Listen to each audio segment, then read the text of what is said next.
Hello बच्चों, DM sir YouTube channel में आपका स्वागत है। आज की इस वीडियो में आपका जो मैथ्स का बोर्ड एग्जाम है उसमें बताने वाले हैं कैसे पेपर अटेम्प्ट करें। मतलब इस तरीके से आप पेपर अटेम्प्ट करते हैं तो क्या होगा कि एग्जाम छूटेगा नहीं। बहुत सारे बच्चों की प्रॉब्लम रहती है कि एग्जाम छूट जाता है, तुम भी देखते हो, है ना। देखो, जैसे मेनली कितने सेक्शन होते हैं? Section A, section B, section C, section D, section E. Mainly 5 section होते हैं। अब सेक्शन ए जो होता है उसमें टोटल 1 से लेके 18 क्वेश्चन होते हैं और सब के सब एमसीक्यू होते हैं और 19 और 20 क्वेश्चन असर्शन रीजन आएगा। बोर्ड एग्जाम में ये चीज है, आपके एमसीक्यू क्वेश्चन कितने होंगे? टोटल 18। वो टोटल 1 से 18 तक एमसीक्यू होगा और 19-20 वाला 2 क्वेश्चन असर्शन रीजन होंगे। ठीक। बी वाले क्वेश्चन, सेक्शन बी की बात करें तो 21 से 25 क्वेश्चन होंगे। ये होंगे वेरी शॉर्ट क्वेश्चन। इनको हम तुमको कितने मार्क्स मिलेंगे? 2 नंबर मिलेंगे। अब इसी के बाद अगर हम लोग 26 से 31 की जो कि सेक्शन सी होगा तो सेक्शन सी में 26 से 31 की बात करेंगे जिसमें 3 नंबर वाले क्वेश्चन आएंगे। और सेक्शन बी जो होगा उसमें 32 से 35 क्वेश्चन होंगे। ये लॉन्ग आंसर होंगे, ये 5 नंबर कैरी करेंगे। अब इसके बाद सेक्शन ई जो कि लास्ट सेक्शन है, ये सेक्शन 36 से 38 क्वेश्चन होंगे। ये स्टडी बेस होंगे। ये 4 नंबर वाले, जैसे जो स्टडी 1 वैल्यू बेस हो सकते हैं, जिसको कहते हैं सीबीएसई ने कहा है कि पूरा घुमाएगा। 75% अच्छा कह रहे हैं ना, 25% 70 से 30 से 40% घुमाएगा। तो इसी तरह के क्वेश्चन होंगे। अब मैथ्स में 2 तरह के होंगे, एक होंगे स्टैंडर्ड, एक होंगे बेसिक वाले। तो बेसिक में घुमाना कम होगा, सीधे एनसीईआरटी से उसका क्वेश्चंस का जो लेवल है वो डाउन रहेगा। स्टैंडर्ड में कैलकुलेशन थोड़ी ज्यादा होगी, समझ रहे हो? कैलकुलेशन ज्यादा होगी।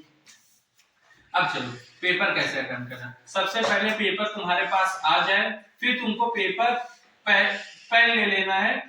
पेन लेने के बाद 3 सेट में पेपर करना है। पेन को एक में क्या करना है? क्वेश्चन टिक करना है।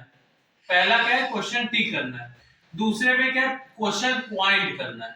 और तीसरा वाला क्या? क्वेश्चन छोड़ देना। अब क्वेश्चन जो टिक करना है, ऐसे क्वेश्चंस तुमको पढ़ने जो कि तुमको परफेक्टली आते हैं।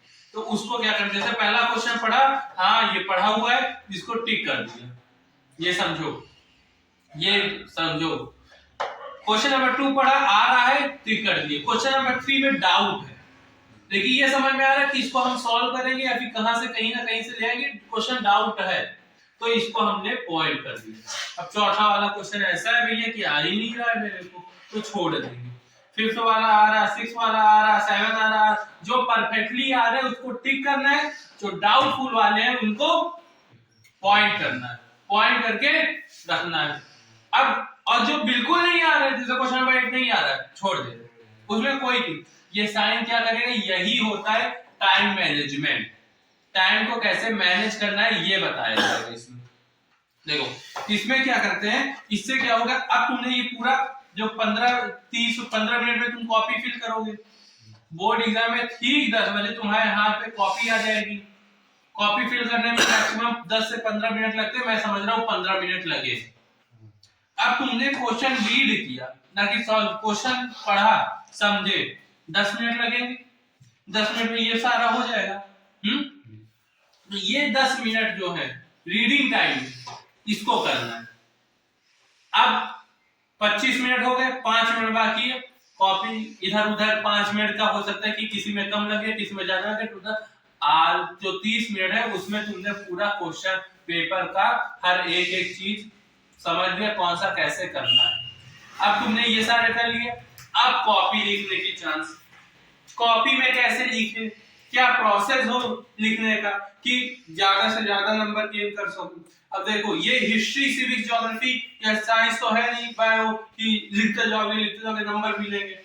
मैथ्स है, एक्यूरेसी देखी जाती है, कॉन्सेप्ट देखा जाता है। तो पहली चीज तो है कॉपी को बढ़ाना है नहीं, जो परफेक्ट जो सोल्यूशन है वही तो लिखोगे कि राम जी की कहानी लिख दोगे, नहीं ना। तो जो परफेक्टली सोल्यूशन वही लिखना है। तो उसको क्या करना है पहले कि कॉपी खोल के सेक्शन डालने के बाद, आंसर डालने के बाद तुमको अब ये देखना है, तुम्हारे पास चॉइस है कि सेक्शन ए जो है ऐसे बच्चे होंगे जिनके सेक्शन ए में टोटल 20 क्वेश्चन आ रहे हैं, 20 के 20 आते होंगे, कुछ ऐसे होंगे 20 के 15 आते होंगे, कुछ ऐसे हमारे महाशय होंगे जो 20 में एक भी नहीं आता या फिर 3 से 4 आते होंगे। अब जिनके साथ ये कंडीशन होती है, जिनके साथ 3 से 4 आते हैं, तो उसमें सेक्शन बी देखेंगे, सेक्शन सी देखेंगे, सेक्शन डी देखेंगे। फिर देखना है कौन सा ऐसा सेक्शन है, मैं सेक्शन की बात कर रहा हूं, कौन सा ऐसा सेक्शन है section A B C D E में जिसमें सबसे ज्यादा क्वेश्चन टिक वाले क्योंकि परफेक्टली आ रहे हैं, जिस सेक्शन में सबसे ज्यादा क्वेश्चन टिक है वो सेक्शन तुमको सबसे पहले करना है। इससे दो चीजें होंगी, इससे दो चीजें क्या होंगी कि तुम्हारा जो वो क्वेश्चन है वो परफेक्टली आ रहा होगा तो वो जल्दी हो जाएगा, ठीक, और माइंड शुरुआत में फ्रेश रहेगा। तो वो इंक्रीजिंग से डिक्रीजिंग करना है, मतलब जिसमें सबसे ज्यादा, जिस सेक्शन में सबसे ज्यादा क्वेश्चंस आए हैं उसको सबसे पहले, फिर उससे कम, उससे बाद, उससे कम, उससे सपोज है मैंने सेक्शन सी में कितने क्वेश्चन है, सेक्शन सी 26 से 31 क्वेश्चन आएंगे, हमको ये इसमें खाली 2 क्वेश्चन ऐसा है जो नहीं आ रहा, बाकी सब आ रहा है, सेक्शन सी लगा डालो। अब इसमें भी दिमाग नहीं है, सर जी बताएंगी सबसे ज्यादा क्वेश्चन आ रहे हैं तो सेक्शन ए में तो 20 क्वेश्चन है, तो सेक्शन ए में तो सबसे ज्यादा आ रहे हैं 15 क्वेश्चन, सेक्शन ए ही लगो। रेशियो देखा जाता है जो कौन कौन सा नहीं आ रहा है, नहीं में देखना है, जो है उसमें नहीं देखना, नहीं में देखना है। सेक्शन ए में जैसे 4 क्वेश्चन नहीं है, सेक्शन बी में क्वेश्चन 2 क्वेश्चन नहीं है, सेक्शन सी में 1 क्वेश्चन नहीं है, सेक्शन डी में सारे ही आ रहे तो सेक्शन डी लगा लो, सेक्शन ई में सारे आ रहे सेक्शन ई से स्टार्ट करो, section E, section D, section B, section C, section A, इस तरह कौन से नहीं आ रहे उसका रेशियो देखो, कौन से आ रहे नहीं, क्योंकि आ रहे देखोगे तो फिर उसमें तो ज्यादा कम हो जाएगा। ये चीज समझ में आ गया कि कौन कौन से क्वेश्चन अटेम्प्ट करने, कैसे करने, ये चीज क्लियर होगी। सबसे बढ़िया काम है टिक लगाओ जिसमें सबसे ज्यादा क्वेश्चंस है, जिसमें सबसे ज्यादा क्वेश्चन टिक है वही सेक्शन सबसे पहले करना है, बात फाइनल। इससे देखो इस ये जो कह सकते हैं रणनीति है, इससे क्या प्रोसेस, इससे क्या इंपैक्ट पड़ेगा एग्जाम में। एग्जाम ने पहला क्वेश्चन टच किया, ठीक सही है क्योंकि तुमने परफेक्टली बता दिया, सेकंड किया, थर्ड किया, फोर्थ किया, फिफ्थ किया, सिक्स्थ, एग्जामिनर इंसान है, जब लाइन से स्टार्टिंग के सारे क्वेश्चन ही सही होते जा रहे हैं तो उसके माइंड में सेक्शन मतलब क्या हिट करा कि ये हो सकता है टॉपर लड़का, हाँ अब टॉपर लड़का उसके माइंड में है। अब सेकंड स्टेप में जो हमने पॉइंट किए थे, ऐसे क्वेश्चन जो पॉइंट किए थे उसमें सेक्शन नहीं डालना, सीधे क्वेश्चन लिखना। अब ये नहीं कि section A B C D कर डाला ठीक वाले, अब सेक्शन ए से फिर तीसरा करना है तो फिर उसके लिए सेक्शन ए डाल, नहीं सीधे आंसर नंबर 3 और उसका सॉल्यूशन जिस तरह सोच सकते हो वो सब करना। अब इससे क्या फायदा होगा, पहले अच्छे अच्छे हो गए क्वेश्चन तो एग्जामिनर के मन में जो ये पॉइंट वाले क्वेश्चन है उसके भी सॉल्यूशन नहीं देखेगा, स्टेप मार्किंग देखेगा, खटाक से नंबर देगा। तो ये जो पॉइंट वाले ये भी तुम जहां पे पॉइंट में 3 नंबर का क्वेश्चन है वहां पे तुम 1 नंबर पा रहे थे, ये प्रोसेस है, तुमको 2 नंबर तो मिलेंगे, 1 नंबर एक्स्ट्रा मिला। इस तरह के 5 क्वेश्चन होंगे तुमको 5 नंबर एक्स्ट्रा मिले, जहां तुम 80 में 70 पा रहे थे वहां पे 75 मिलेंगे। अच्छी बात है ये जी। तो ये प्रोसेस है। अब लास्टली जो थर्ड स्टेप है जिसमें तुमने कोई भी टिक नहीं किया तो खाली ब्लैंक छोड़ दिया, वो क्वेश्चन एकदम लास्ट में करना। और अगर ये प्रोसेस से कर रहे हो तो वो वाला जो लास्टली जिसमें बिल्कुल भी टिक नहीं है वो क्वेश्चन भी तुमको आने लगेगा। क्यों? क्योंकि हमारा जो हिडन ब्रेन है इसको तुमने सिग्नल दे दिया कि हमारा 70 से 80% पेपर हो चुका है, कुछ 4-5 क्वेश्चन या 6-7 क्वेश्चन बचे हैं जो नहीं हुए, तो हिडन ब्रेन क्या करेगा और तेज से काम करेगा। जो चीजें तुमको अच्छे से याद नहीं आ रही थी एट दैट पॉइंट, कब जब एग्जाम स्टार्ट हुआ था, वो चीज अब लास्ट में आने लगी। क्यों? क्योंकि मैथ्स का प्रेशर होता है माइंड में, हिडन ब्रेन प्रेशर क्रिएट करता है। लेकिन जब देखेगा 70 से 80% हो गया तो क्या कहते हैं 3 इडियट मूवी में और रीजनल मूवी देखे ना, कोई भी दिक्कत हो जाए क्या कहना, सीधे में हाथ रखना, क्या बोलना, all is well, all is. तो हिंड ब्रेन क्या करता है, यही करता है। जब 70 से 80% हो गया तो फिर वो क्या कहेगा अपने सीने में, अब सीने अगर है नहीं तो वो कहेगा ऑल इज वेल। जो क्वेश्चन नहीं आ रहे वो भी परफेक्टली आएंगे। अब मान लो हिंड ब्रेन ने जवाब दे दिया, वो क्वेश्चन आ ही नहीं रहे, तब क्या करें? तो उसके लिए सबसे बढ़िया इलाज है वो है कि सबसे पहले तुम्हारे ब्रेन में ये होना चाहिए वो चैप्टर कौन सा। सपोज दैट तुमने सरफेस एरिया का एक क्वेश्चन नहीं है, सरफेस एरिया ये समझ गए, इसमें सरफेस एरिया है।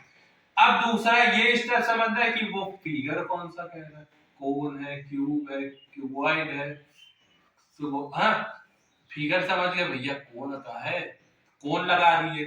अब कोन में भी 3 होते, CSA होता, TSA होता, वॉल्यूम होता। अब क्वेश्चन पढ़ोगे एक बार 2 बार, भैया इसमें सरफेस एरिया की बात की जा रही, आंख बंद करके अक्कड़ बक्कड़ करके सरफेस एरिया TSA या CSA जो मन में आए लगा दो। अब अगर लिक्विड की बात की जा रही तो तुम्हारे साथ भगवान जी साथ है, सीधे वॉल्यूम लगाओ, फॉर्मूला पुट कर, वो वैल्यू पुट करो, खटाक से आंसर आ जाए। तो ये सारा प्रोसेस अगर करते हो तो बोर्ड एग्जाम में बहुत कम चांसेस है कि तुम्हारा पेपर छूटे या फिर ऐसा कुछ हो कि तुम पेपर अटेम्प्ट ना कर पाओ। ये पूरा प्रोसेस है हाउ टू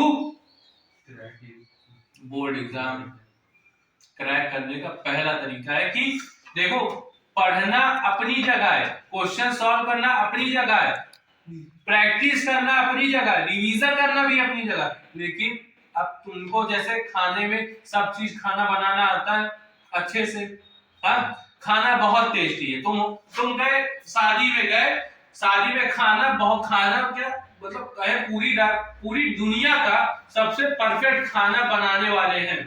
अब उन्होंने परफेक्ट खाना बना भी दिया, लेकिन अब जो शादियों में लगता है वो गंदे तरीके से लगा है, मतलब इधर उधर पड़ा है, कढ़ाई मंजी नहीं है जिसके ऊपर बर्तन है, ये है टेस्टी लेकिन देखने में जब चारों तरफ देखे तुम तो वो खराब है।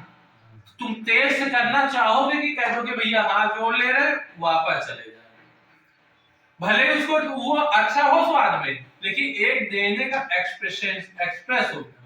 खाने की थाली अच्छे से, चावल अलग, रोटी अलग, सब्जी अलग, दाल अलग, पूरी अलग, सब अलग अलग रहता है, और खाते जब मुंह के अंदर सब तो मिक्सअप हो रहा है, तो एक साथ ही ना दे दे, उसी में दाल भी डाल दे, सब्जी भी डाल दे, चावल भी डाल दे, रोटी भी डाल दे, ऐसे ऐसे करके खा लो।